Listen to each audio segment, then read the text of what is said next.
ça montre qu'elle est enceinte. Il y en a qui disent que c'est un homme. Non, tout ça, c'est des manipulations.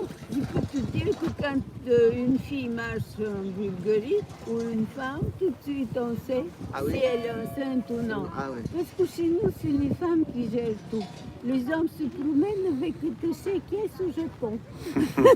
Ils sont très promeneurs. Et de temps en temps, grand chercheur et grand homme. Voilà.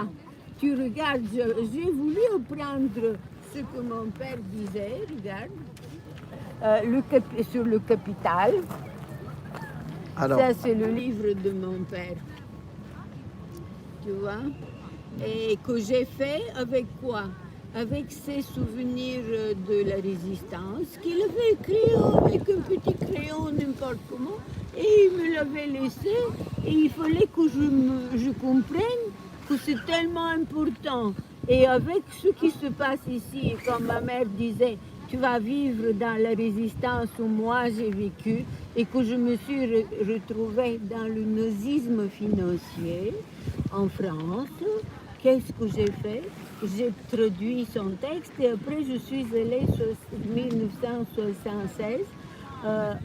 60, non, 1, 9, 8, 6. oui, c'est toi qui as édité le livre.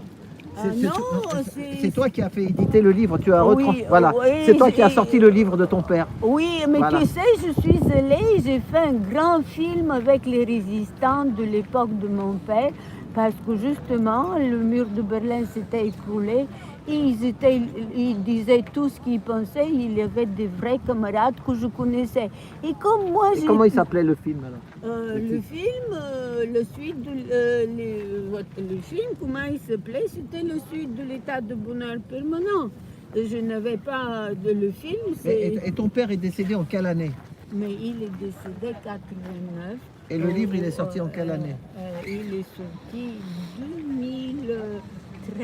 Ah oui, bah dis donc, c'est récent. Hein. Ah, Donc moi, je vais t'en acheter un, je te l'ai dit. Hein. Je vais t'en prendre un. Attends. Moi, tu vas me le signer. Je vais te dire qu'est-ce qui s'est passé. Quand je suis allée là-bas, en fait, c'est toute la vérité sur la résistance, sur après, quand mon père a construit le vrai communisme comme le commune de Paris. C'est pour ça que je viens dire à mon papa, à mon tate, qu'on dit en bulgare, à mon tate, que je dis, tu vois, je suis à la lettre ce que tu as dit, parce qu'ils m'ont tellement bien formé, mon père et ma mère, qu'en fait, ils m'ont préparé à changer le monde. Et c'est dingue. Et quand j'allais voir ses camarades, qui tous étaient des grands chefs, tu vois, et chez nous, le peuple avait voté pour les communistes, et le truc mondial, le commerce mondial. L'ordre mondial.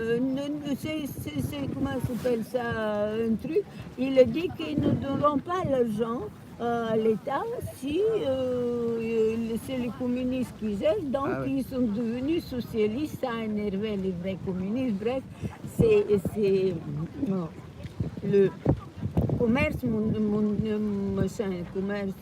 international.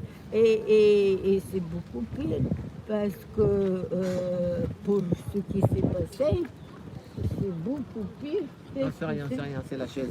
Ah, c'est la chaise. C'est les chaises, mais ici il y a des chaises. Tu sais, moi je suis née quand il y a très peu de jeunes enfants nés en 1940 parce que le Parti communiste disait qu'il ne fallait pas avoir des enfants parce que si on t'attrape, tu es manipulé par la police.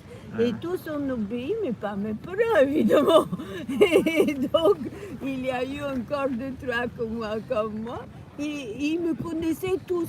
Et toute ma vie, quand ma mère, dans le journal du parti, écrivait ses feuilletons satiriques contre l'embourgeoisement, et il y avait une semaine où ça ne sortait pas, on me disait, mais alors pourquoi, qu'est-ce qui s'est passé? Pourquoi le feuilleton n'est pas sorti?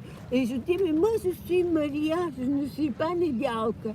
Ah, on s'en fout. Tu es responsable. Pourquoi c'est pas sorti? Parce qu'ils se servent pour leur propre chef pour qu'ils ne puissent pas s'embourgeoiser, tu vois. Moi, je voulais te dire, j'ai une question. Et Moi, je j'ai une termine- question. Et je termine Ouais, avec termine, ouais. mon père, pareil. Il était, il est chez